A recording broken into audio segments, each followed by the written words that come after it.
ఈ హైడ్రాకి సంబంధించి పదే పదే ఒక మాట ప్రతిపక్ష పార్టీ విమర్శిస్తుంది. 10 ఏళ్ళు ప్రతిపక్షంలో ఉన్న కాంగ్రెస్ పార్టీ అధికారంలో రావడంతోనే ఈ హైడ్రాని ఎందుకు ఏర్పాటు చేసింది అంటే కేవలం ప్రతీకార చర్య కోసమే అని మాట్లాడుతున్నారు, విమర్శిస్తున్నారు. దీన్ని ఎలా చూడాలి? నిజంగా ప్రతీకారం తీర్చుకోవడం కోసం హైడ్రా ఒక ఆయుధంగా మారిందంటారా ప్రభుత్వానికి? ఇప్పుడు అంటే అది స్టార్ట్ అయ్యి ఒక 1 మంత్ అయింది హైడ్రా.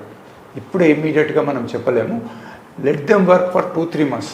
వాళ్ళు పనిచేసిన తర్వాత సుమారు ఒక 3 నెలలు వాళ్ళు పనిచేసినాక ఎవరెవరి కూల్చినారు, కేవలం ఒకే పార్టీకి సంబంధించిన కూల్చినట్టయితే అది హైడ్రా తప్పు. కోర్టుకు పోతారు ప్రజలు, లేదా మినిస్టర్ మీద, సీఎం మీద ప్రెషర్ వస్తుంది. కానీ వాళ్ళు ఒక పద్ధతి ప్రకారంగా ఎక్కడెక్కడైతే ఆక్యుపేషన్స్ జరిగినాయో, ఎక్కడైతే పబ్లిక్ కంప్లైంట్స్ వస్తున్నాయో వాటిని కూల్చినట్టయితే దాని మీద మనము ఇప్పుడే కామెంట్ చేస్తే బాగుండదు. ఎందుకంటే ఒక మంచి పని చేస్తున్నారు, ఒక ఆర్గనైజేషన్ వచ్చింది, మంచి పని చేస్తున్నారు కాబట్టి మనం కొద్దిగా వాళ్ళకు టైం ఇవ్వాలి. కేవలం ఒకే పార్టీ వాళ్ళే కూల్స్తున్నారు అన్నది ఇప్పుడే నిర్ణయానికి రావాల్సిన అవసరం లేదు. మొన్న ఒక కేసు లోపల ఒక ఎమ్మెల్యే ముందుకొచ్చి, అంటే సీనియర్ ఎమ్మెల్యే వచ్చి హైడ్రా ఆఫీసర్స్ మీద అన్పార్లమెంటరీ లాంగ్వేజ్తో దూషించడం జరిగింది. అది మంచి పద్ధతి కాదు. అధికారుల మీద మీకు ఏదైనా వాళ్ళు తప్పు చేస్తే మీరు పోయి అడగచ్చు, ఒక ఎమ్మెల్యేగా పోయి అడగచ్చు, నిలదీయచ్చు. అది కాకుంటే ముఖ్యమంత్రి దృష్టికి తీసుకొచ్చి ఆ తప్పు జరిగిందని సరిదిద్దచ్చు. అంతేగాని హైడ్రా అధికారులను ఇట్లా మాట్లాడినట్టయితే వాళ్ళ మనోస్థైర్యం దెబ్బతింటుంది. కాబట్టి నా రిక్వెస్ట్ ఏంటంటే రాజకీయ నాయకులు మీకు లీగల్గా పోండి, కానీ ఆఫీసర్స్ని మాత్రము అనవసరంగా బద్నాం చేయద్దు. ఒకవేళ మీరు బద్నాం చేయదలుచుకుంటే ఆఫీసర్స్ను వీళ్ళని చేయండి. జిహెచ్ఎంసీలో ఎవరు పర్మిషన్ ఇచ్చినారు, తర్వాత రిజిస్ట్రేషన్ ఎవరు చేసినారు, ఫాల్స్ రికార్డ్స్ ఎవరు తయారు చేసినారు, ఆ బిల్డర్ ఎవరు, వాళ్ళని ఏమన్నాను కానీ ఈ హైడ్రా అధికారులను అంటే అంత బాగుండదని నేను అనుకుంటున్నాను. సార్, ఈ హైడ్రా ఏర్పాటుతో ఒక్కసారిగా ఒక వ్యతిరేకత అనేది కనిపిస్తోంది. ఇంటర్నల్ పార్టీలో కనిపిస్తుంది, అవుట్ ఆఫ్ ద పార్టీలో కనిపిస్తుంది. దీన్ని కాంగ్రెస్ ఎలా క్లెయిమ్ చేసుకోవాలి? ఎస్పెషల్లీ రేవంత్ రెడ్డి గారే దీనికి చైర్మన్గా కూడా ఉన్నారు. ఎలా చూడాలి? అంటే నేను ఒక సామాన్య మానవుడిగా, ఒక సివిల్ సొసైటీ రిప్రజెంటేటివ్గా నేను ఏమనుకుంటున్నానంటే హైడ్రాను ప్రజలు హర్షిస్తున్నారు. అంటే వాళ్ళకు రాజకీయ నాయకుల మీద, పెద్ద పెద్ద బిల్డర్స్ మీద కోపం బాగుంది. ఈ కూలబెడుతుంటే 90% of the people are with this program Hydraa. కాకపోతే అక్కడక్కడ ఏదైనా పెద్ద ఎత్తున చేస్తున్నప్పుడు తొందరపాటు చర్యతోనే 1-2 ఇన్సిడెంట్స్ తప్పుగా జరిగి ఉండొచ్చు. ఇప్పటి వరకు అయితే ఎక్కడ కూడా లేదు. కేసు కోర్టు దాకా పోయినా కోర్టు కూడా చెప్పింది ఏమనంటే మేము దీంట్లోపల జోక్యం చేసుకోము, స్టే ఇవ్వము. కాకపోతే హైడ్రా ఆ GO 99 ఏదైతే ఇష్యూ చేసినారో దాని ప్రకారంగా, ఒక పద్ధతి ప్రకారంగా పోండి, మీరు చేసే చర్యలకు మేము ఇప్పుడు అడ్డం రామని కూడా హైకోర్టు చెప్పడం జరిగింది. కాబట్టి ఇప్పుడు కాంగ్రెస్ పార్టీలో ఇంటర్నల్గా ఇది వస్తుందంటే మరి ఎవరైనా ఆక్యుపై చేసి ఉండొచ్చు. నేను అందుకే మొదలే చెప్పినాను, పార్టీలకు అతీతంగా ప్రతి రాజకీయ నాయకుడు ఎక్కడ ఛాన్స్ దొరికితే అక్కడ చెరువులు కబ్జాలు చేసినారు. అట్లాగే ఈ యొక్క రియల్ ఎస్టేట్ బిల్డర్స్తో కలిసి వాళ్ళ ద్వారా కూడా కబ్జాలు చేయించి లాభం పొందిన కేసులు చాలా ఉన్నాయి. కొందరు మంచి వాళ్ళు ఉండొచ్చు, రాజకీయ నాయకులు అందరు చెడ్డవాళ్ళని అనడం లేదు. Very good people are also there. But majority of the politicians are ఈ కబ్జాలు చేసిన వాళ్ళే, లేదా వాళ్ళ బంధువులు, వాళ్ళ పార్టీ వర్కర్సే చేసినారు. పార్టీలకు అతీతంగా అందరూ కూడా అదే తాను ముక్కలు ఏంటంటే ఎంక్రోచ్మెంట్, ప్రభుత్వం భూములు ఎక్కడ ఉంటే అక్కడ కబ్జా చేయడమే వీళ్ళ పనిగా తయారైపోయింది. రైట్ సార్, ఇప్పుడు ఎన్ కన్వెన్షన్ దగ్గర తుమ్కుంట చెరువు ఆక్రమణకు గురైంది, అది బఫర్ జోన్లో ఉంది అని చెప్పి FTLకి సంబంధించి ఉంది అని చెప్పి మాట్లాడుతూ ఉన్న క్రమంలో అది పక్కా ప్రైవేట్ ల్యాండ్ అని చెప్పి నాగార్జున దాన్ని క్లెయిమ్ చేస్తున్నారు. అసలు నాగార్జున గారు ఇప్పుడు ఏ విధంగా ముందుకు వెళ్ళాలంటారు? అంటే ప్రైవేట్ ల్యాండ్ ప్రైవేట్ వ్యక్తి నుంచి నేను తీసుకున్నాను అని చెప్తున్నప్పుడు ఎండ్ ఆఫ్ ద డే అది కోర్టులో ఉంది, స్టే ఉన్నా కూడా నాకు నోటీసులు ఇవ్వకుండా హైడ్రా డిమాలిషన్ చేసింది. తనకు ఏ విధంగా న్యాయం జరుగుతుంది ఈ ఇష్యూలో? పూర్తిగా నష్టపోయినట్టేనా? ఇంకా అది నాగార్జున గారిని అడిగితే బాగుంటుంది. బికాస్ నాకు నేను ఇప్పుడు ఇక్కడ కూర్చొని చెప్పలేను, ఎందుకంటే ఇవ్వాలనే జరిగింది. ఒక 2-3 డేస్లో డీటెయిల్స్ బయటకు వస్తాయి. బహుశా ఆయన కోర్టును ఆశ్రయించవచ్చు.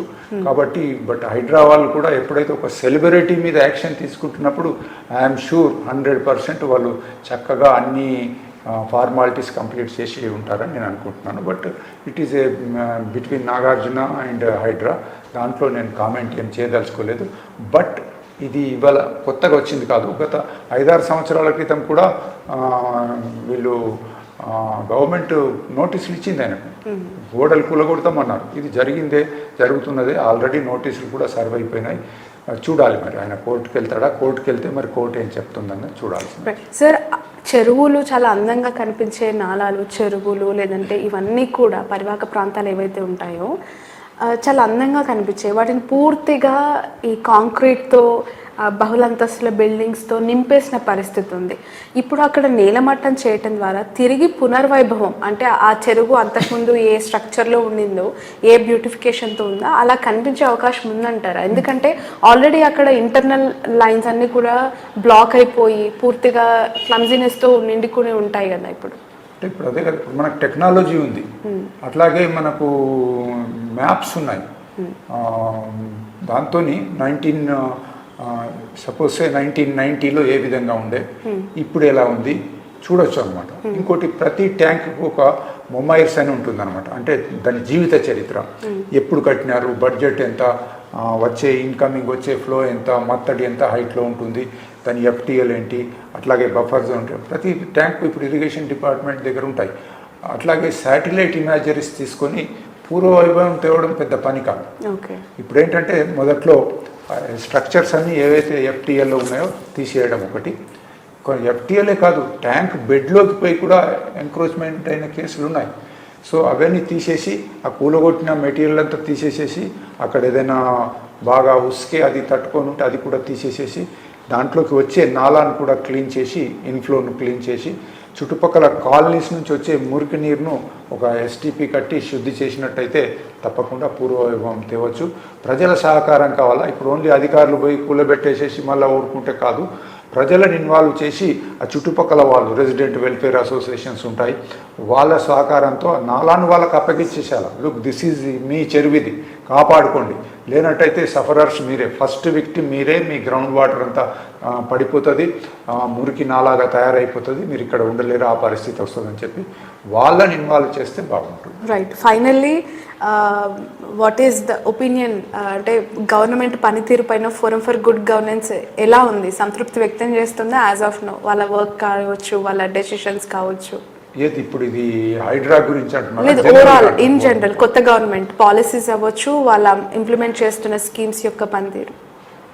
వాళ్ళు ఈ యొక్క గవర్నమెంట్ పవర్లోకి రాక మొదలు విపరీతమైనటువంటి ప్రామిసెస్ చేసినారు.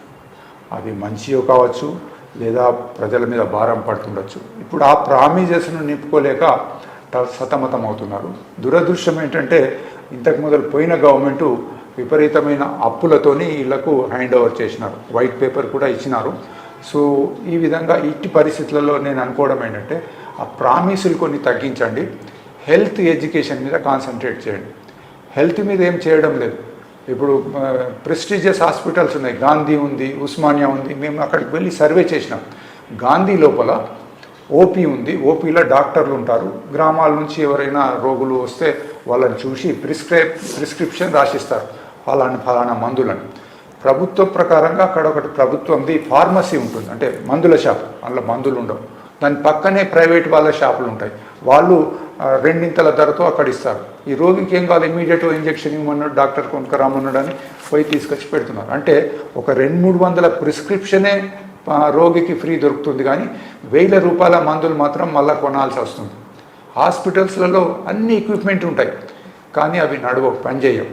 మళ్ళీ బయటకు పోయేసేసి అది ఎక్స్రే కావచ్చు, లేదా ఇంకా ఏదైనా ఇతరత్ర టెస్టులు కావచ్చు, అన్నీ కూడా బయట నుంచి చేయాల్సిన పరిస్థితి ఉంది. కాబట్టి ప్రభుత్వం టోటల్గా నిర్లక్ష్యం చేసింది. ఎడ్యుకేషన్ కూడా ఈ 8-10 నెలల లోపల ఎడ్యుకేషన్ మీద కూడా మనం చూస్తూ ఉన్నాము, సరి అయిన ఇది పెట్టడం లేదు. ఇప్పుడు గురుకుల స్కూల్ అన్నారు, రోజు పేపర్లను చూస్తే పిల్లలు కలుషిత ఆహారం తిని అస్వస్థతకు గురవుతున్నారు.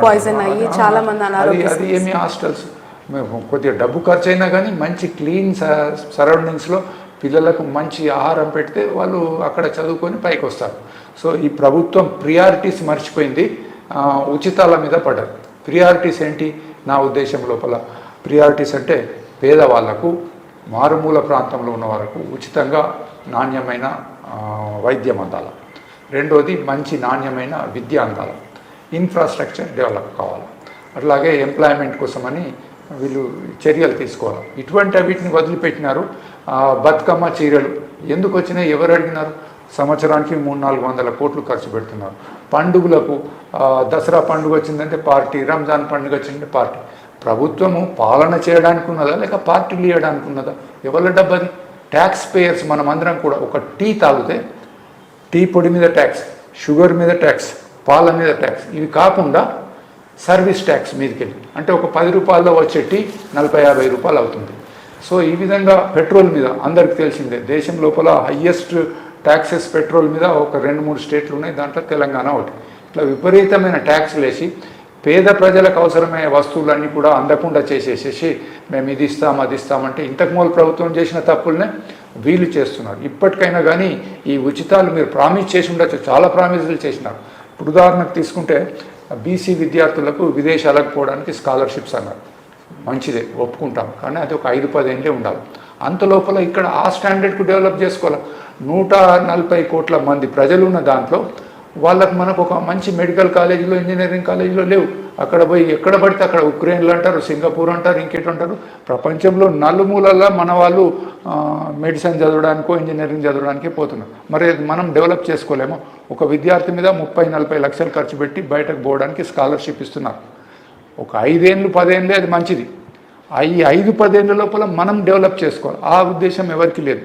ఓట్ల కోసమని డబ్బులను పంచుతున్నారే, పాత ప్రభుత్వం చేసిన తప్పులే వీళ్ళు కూడా చేస్తున్నారని అనిపిస్తుంది. ఇప్పటికైనా దాన్ని సరిదిద్దుకొని ఈ ఉచితాలకు బ్రేక్ పెట్టి విద్యకు, వైద్యానికి, ఇన్ఫ్రాస్ట్రక్చర్కు ఖర్చు పెట్టినట్టయితే బాగుంటుంది. Right, thank you so much sir, me valuable time ఇచ్చినందుకు. ఇది మొత్తానికి forum for good governance react అవుతున్న తీరు. ఖచ్చితంగా హైడ్రాకి చాలా సవాళ్ళు ఉన్నప్పటికీ కూడా అనుకున్న దాని ప్రకారం వాళ్ళు వాళ్ళ వర్క్ని కంప్లీట్ చేస్తారని, ఇంకొకటి తమ భేదం అంటే ఆ పార్టీ ఈ పార్టీ అని కాకుండా ట్రాన్స్పరెంట్గా పనిచేస్తుందని కూడా అభిప్రాయాన్ని వ్యక్తం చేస్తూ ఉన్నారు. That's all for now.